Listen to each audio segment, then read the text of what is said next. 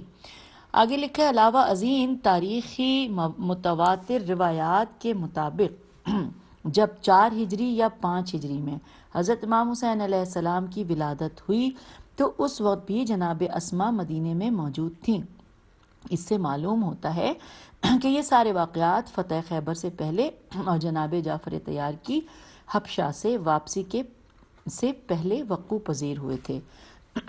آگے لکھا ہے کہ علامہ مجلسی نے بہار جلد نمبر 43 میں محمد بن یوسف الگنجی نے کتاب کفایت الطالب کے حوالے سے لکھا ہے کہ جناب اسما بنت امیس حضرت سیدہ زہرا کی تزویج میں حاضر تھیں۔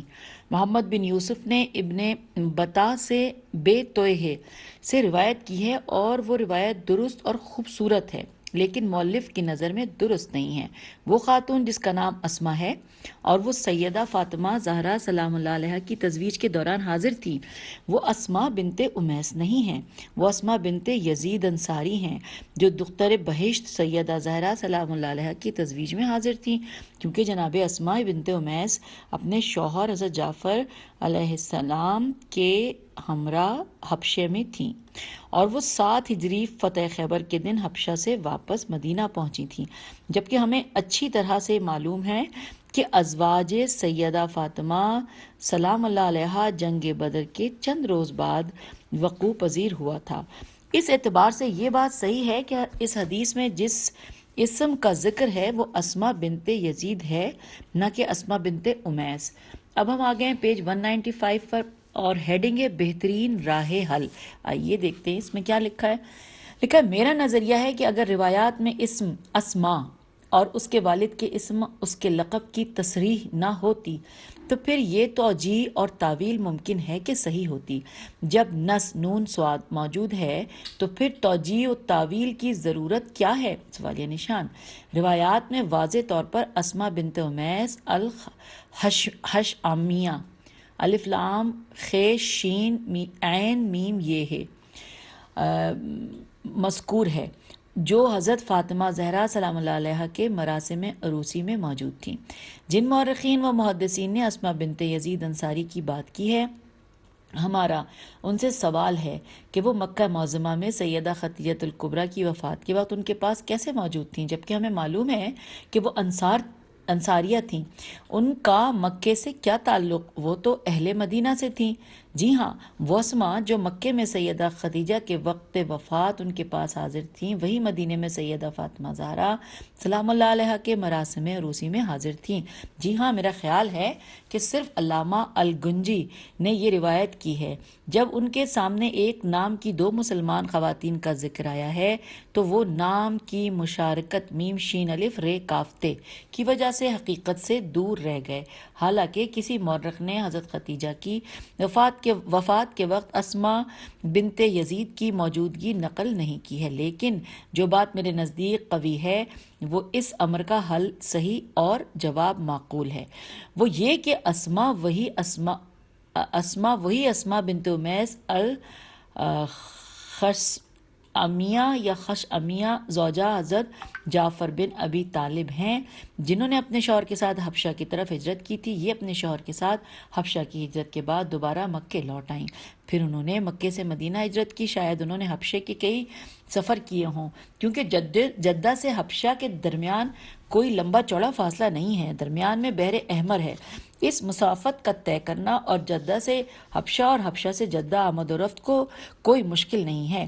یہاں اعتراض بھی وارد ہو سکتا ہے کہ جب جناب اسما نے کئی بار حبشہ کی ہجرت کی تو مورخین نے ان کے بارے میں کیوں نہیں نقل کیا کہ وہ کئی بار مکے سے حبشہ اور حبشہ سے مکہ اور مدینہ آتی جاتی رہی ہیں؟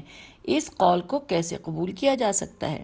جی ہاں، اس سوال کا جواب مشکل نہیں ہے۔ بہت سے مسلمانوں نے مکے سے حبشے کی طرف ہجرت کی تھی، لیکن تاریخ نے سب کا تذکرہ نہیں کیا، بعض کا ذکر ہے اور بعض کا نہیں، جس طرح حضرت ابو ذر غفاری نے حضرت جعفر طیار کے ساتھ حبشہ کی طرف ہجرت کی تھی، لیکن ان کا ذکر نہیں آیا۔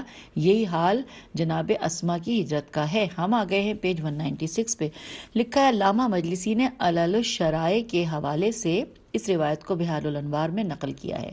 مزید برآں علامہ مجلسی کی وہ روایت جو بحار جلد نمبر 43 میں باب تزویج سیدہ فاطمہ زہرا سلام اللہ علیہ میں موجود ہے، ابن بابویا سے روایت ہے کہ رسول اللہ نے جہاں حضرت عبد المطلب کی خواتین کو حکم دیا تھا کہ وہ سیدہ فاطمہ زہرا سلام اللہ علیہ کے کاروان عروسی میں شرکت کریں، وہاں آپ نے اپنے خاندان کے مردوں کو بھی شرکت کا حکم دیا تھا۔ اس کاروان میں حضرت حمزہ، حضرت عقیل، حضرت جعفر طیار وغیرہ سبھی شامل تھے۔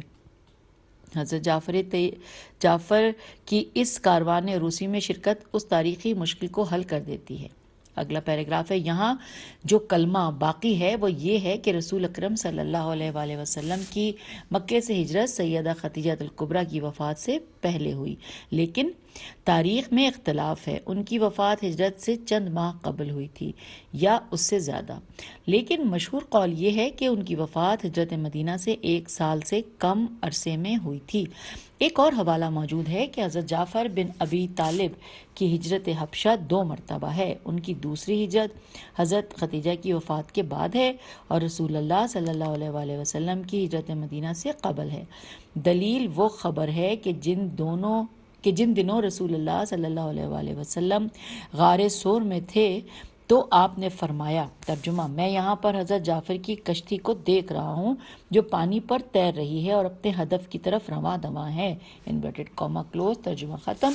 آگے لکھا ہے کہ ان روایات سے ہماری مشکل حل ہو جاتی ہے کہ جناب اسما بنت امیس مکہ معظمہ میں خدیجہ الکبریٰ کی وفات کے وقت ان کے ہاں موجود تھیں، ان سے ایک پیمان باندھا تھا جسے ایفا کیا۔ ہماری نظر میں یہ روایت صحیح ہے۔ اگلی ہیڈنگ ہے سامعین، ایک سوال اور اس کا جواب۔ آئیے دیکھتے ہیں، بڑا تجسس ہے اس ہیڈنگ کو دیکھ کر۔ لکھا ہے ایک اور تاریخی مشکل بھی ہے اور وہ یہ ہے کہ ام سلمہ کی شخصیت جب دختر بہشت کے مراسم عروسی طے ہو رہے تھے اور جب سیدہ فاطمہ زہرا سلام اللہ علیہ کا امیر المومنین حضرت امام علی علیہ السلام سے ازدواج ہوا۔ ہم نے گزشتہ صفحات میں پڑھا ہے اور ان صفحات میں ام سلمہ کا نام بار بار آیا ہے۔ ہم نے یہ بھی پڑھا ہے کہ رسول اکرم صلی اللہ علیہ وآلہ وسلم نے حضرت فاطمہ زہرا کا مہر ان کے پاس بطور امانت رکھا تھا اور وہ سیدہ فاطمہ سلام اللہ علیہ کے ازدواج کے معاملات میں تمام خواتین کی مرجع تھی۔ ہم آگے ہیں پیج 197 پہ۔ ہم جانتے ہیں کہ تمام مورخین نے لکھا ہے کہ حضرت محمد صلی اللہ علیہ وآلہ وسلم نے حضرت ام سلمہ نامی خاتون سے ہجرت کے 4تھے سال عقد کیا تھا اور سیدہ فاطمہ زہرا سلام اللہ علیہ کا عقد ہجرت کے دوسرے سال جنگ بدر کے بعد اور جنگ احد سے قبل ہوا تھا۔ تو پھر ان مراحل میں حضرت ام سلمہ کہاں سے آ گئیں؟ حالانکہ ابھی تک وہ رسول صلی اللہ علیہ وآلہ وسلم کے عقد میں نہیں آئی تھیں۔ اس سوال کا جواب یہ ہے، اب یہ پوائنٹ لکھے ہوئے دو پوائنٹ ہیں۔ پہلی بات تو یہ ہے کہ جب رسول اللہ صلی اللہ علیہ وآلہ وسلم مکے سے ہجرت کر کے مدینے تشریف لائے تو ہجرت کے پہلے سال کی ابتدا میں آپ نے جناب ام سلمہ سے عقد کر لیا تھا اور سیدہ فاطمہ زہرا سلام اللہ علیہ کا عقد شاید ہجرت کے 4تھے سال ہوا، لیکن یہ احتمال بعید ہے اور قول ضعیف ہے۔ نمبر 2، دوسری بات یہ ہے کہ یہ سیدہ ام سلمہ رسول اللہ صلی اللہ علیہ وآلہ وسلم کی پھوپھی کی دختر تھیں، ان کے اپنے خاندان کی قابل اعتماد خاتون تھیں، اس لیے آپ صلی اللہ علیہ وآلہ وسلم نے اپنی دختر کی عروسی کے تمام معاملات انہی کے ذمے لگا رکھے تھے۔ ان کے مہر کا مبلغ بھی انہیں ودیعت کر دیا تھا۔ اس نظریے سے یہ تاریخی مشکل حل ہو جاتی ہے۔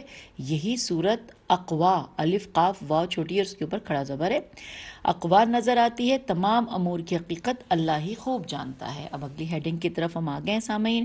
لکھا ہے خانہ معنویت و روحانیت، آئیے پڑھتے ہیں۔ لکھا ہے آج کی یہ مہذب دنیا اور اس کی تہذیب ضروری سمجھتی ہے کہ بعض ایسے مساکن، عمارات اور زمینیں بھی ہیں جو محترم ہیں ان کا اکرام و احترام ضروری ہے، اور ان سے جو لوگ مربوط ہیں وہ اپنے شرف، علم اور معنویت کے لحاظ سے بھی محترم ہیں۔ اسی اساس پر اس تہذیب نے ان مقدسات کی حفاظت کے لیے قوانین وضع کیے ہیں، اور وہ مقدس اور محترم مقامات درج ذیل ہیں جنہیں عالمی سطح پر قانونی تحفظ حاصل ہے۔ نمبر 1، جیسے سفارت خانہ جات اور ان جیسے دوسرے مقامات، ان کی حفاظت کے لیے عالمی سیاسی قوانین موجود ہیں۔ انہیں قوانین کے تحت ان مقامات کو سیاسی تحفظ حاصل ہے۔ اگلا دوسرا پوائنٹ، اس طرح کہ وہ انتظامی امور پر مشتمل قوانین ہیں جن کے ذریعے یونیورسٹیاں، علمی و تحقیقی مراکز اور عالمی فلاحی انجمنیں اور تنظیمیں اور حقوق انسانی کے ادارے اپنے ترقی کے مدارج طے کرتے ہیں۔ اور اب ہم جا رہے ہیں پیج نمبر 198 کی جانب، آگئے ہیں جی ہم یہاں پر لکھا ہے تیسرا پوائنٹ کہ مساجد، معابد جو علم، دین اور ثقافت کا شعار ہے، عالمی قوانین کے تحت ان کا احترام اور اکرام مقرر ہے۔ آگے لکھا ہے یہ وہ حقیقت ہے جو ازل سے اللہ تعالیٰ اور اس کے اولیاء کے نزدیک ثابت ہے۔ اسی تاریخ ساز واقعات کی اساس پر اسلام نے تمام مساجد کو محترم و مقدس قرار دیا ہے، خصوصاً مسجد الحرام، اور یہ مسجد مورد کمال توجہ ہے۔ اس کے اپنے قوانین اور احکام ہیں۔ اس مسجد میں بعض لوگوں کا دخول ممنوع ہے، جیسے مشرکین، مجنب آدمی اور وہ عورت جو حائض ہو، اور اس مسجد کا نجس کرنا بھی حرام ہے، اور ایسے امور کا بجا لانا جو اس مسجد کے تقدس اور احترام کے منافی ہیں حرام ہیں۔ اس مسجد الحرام کے حدود میں شکار کرنا مطلق حرام ہے۔ تفصیلات فقہ کی کتاب میں مذکور ہیں۔ اگلا پیراگراف ہے کہ اس مقدمے کے ذکر کرنے کے بعد آپ پر اس گھر کی عزت و عظمت اور اس کا اکرام و احترام سامنے آ گیا ہوگا کہ جس گھر میں دختر بہشت سید الانبیاء کی بیٹی قیام پذیر ہو، کیونکہ سیدہ سلام اللہ علیہ کا گھر ایک خاص روحانیت و معنویت سے آراستہ و پیراستہ تھا۔ آپ جس خانہ اقدس میں زندگی بسر کر رہی تھی وہ اس نور سے منور تھا جو آسمان سے ان گھروں پر نازل ہوتا ہے جو اس کے اہل ہوتے ہیں۔ اس خانہ اقدس کے حقوق کو وہ انسان جان اور پہچان سکتا ہے جو سیدۃ النساء العالمین اور ان کے والد سید الانبیاء اور ان کے شوہر سید الاولیاء اور ان کے فرزندان کے حق کو جانتا ہو۔ اب سورہ نور کی آیت یہاں پہ بیان ہوئی ہے۔ اس سے پہلے لکھا ہے علامہ مجلسی نے انس بن مالک اور بریدہ سے روایت کی ہے کہ پیغمبر گرامی صلی اللہ علیہ وآلہ وسلم نے اس آیت کی تلاوت فرمائی۔ یہ وہ آیت ہے جو ابھی میں نے آپ کو بتایا کہ سورہ نور کی آیت نمبر 36، ترجمہ میں پڑھنے جا رہی ہوں، انورٹڈ کاما اسٹارٹ۔ ہدایت پانے والے ایسے گھروں میں ہیں جن کی تعظیم کا اللہ نے اذن دیا ہے، اور ان میں اس کا نام لینے کا بھی، اور وہ ان گھروں میں صبح و شام اللہ کی تسبیح کرتے ہیں، انورٹڈ کاما کلوز۔ آگے لکھا ہے جس وقت پیغمبر اکرم صلی اللہ علیہ وآلہ وسلم نے اس آیت کی تلاوت فرمائی تو ایک آدمی کھڑا ہو گیا اور اس نے کہا یا رسول اللہ وہ گھر کس کے ہیں؟ پیغمبر گرامی نے فرمایا وہ پیغمبروں کے گھر ہیں۔ حضرت ابو بکر کھڑے ہوئے اور حضرت امیر المومنین علیہ السلام حضرت فاطمہ زہرا سلام اللہ علیہ کے گھر کی طرف اشارہ کرتے ہوئے پوچھا کیا یہ گھر بھی انبیاء کے گھروں میں سے ہے؟ پیغمبر خدا نے فرمایا نعم من افضلہا، جی ہاں یہ گھر انبیاء کے گھروں سے برتر ہے۔ جناب ابن عباس سے روایت ہے کہ ہم مسجد نبوی میں تھے کہ حاضرین میں سے کسی نے اس آیت کی تلاوت کی، یہ جو کہ فی بیوتن اذن اللہ، میں نے پیغمبر خدا سے پوچھا وہ کون سے گھر ہیں؟ پیغمبر صلی اللہ علیہ وآلہ وسلم نے فرمایا، ترجمہ، پیغمبروں کے گھر۔ اس وقت آپ صلی اللہ علیہ وآلہ وسلم نے اپنے دست مبارک سے حضرت فاطمہ سلام اللہ علیہ کے مقدس گھر کی طرف اشارہ کر کے فرمایا کہ یہ گھر، اور انورٹڈ کاما کلوز۔ اور پھر حوالہ ہے کشف الغمہ صفحہ نمبر 319، تفسیر برہان جلد نمبر 3 صفحہ نمبر 139۔ آگے چلتے ہیں، لکھا ہے اصول کافی میں حضرت جابر بن عبداللہ انصاری سے روایت ہے کہ ایک دن رسول اللہ صلی اللہ علیہ وآلہ وسلم اپنی دختر کے گھر کی طرف جا رہے تھے کہ میں بھی ان کے ہمراہ تھا۔ جب ہم حضرت فاطمہ زہرا سلام اللہ علیہا کے خانہ اقدس کے دروازے پر پہنچے تو رسول اللہ صلی اللہ علیہ وآلہ وسلم نے ان کے گھر کے دروازے کو کھولا۔ آپ نے اپنے شیریں لہجے میں فرمایا السلام علیکم۔ حضرت فاطمہ زہرا سلام اللہ علیہ نے جواب دیا علیک السلام یا رسول اللہ، اے اللہ کے رسول آپ پر بھی سلام ہو۔ آپ نے فرمایا اجازت ہے کہ میں آپ کے گھر میں آ جاؤں؟ سیدہ نے عرض کیا تشریف لائیے اے سفیر خدا۔ رسول اللہ نے فرمایا کیا میں اور میرا ساتھی ہم دونوں اندر آ جائیں؟